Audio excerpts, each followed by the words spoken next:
आत्ताच अधिवेशन परवा संपलेलं आहे, 8 दिवस झाले आणि अधिवेशन संपल्यानंतर अधिवेशनामध्ये काय काय मिळालं काय नाही हे आम्हाला पण माहिती आहे आणि त्याच्यामुळे जो काही विकास करायचा तो 2.5 वर्ष अगोदरच आम्ही आमचा करून ठेवलेला आहे.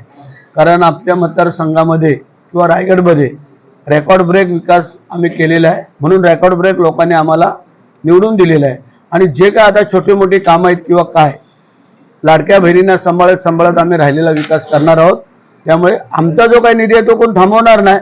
प्रत्येक आमदाराला तो निधी तो मिळणं गरजेचं आहे.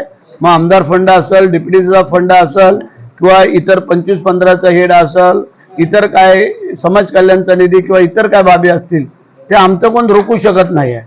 लक्षात आलं का? कारण तो नियमाप्रमाणे जो आहे तो सगळ्यांना देणं क्रमप्राप्त आहे. इव्हन अगदी विरोधक आमदार असला तरी त्याला आमदार फंड हा देणं आहे.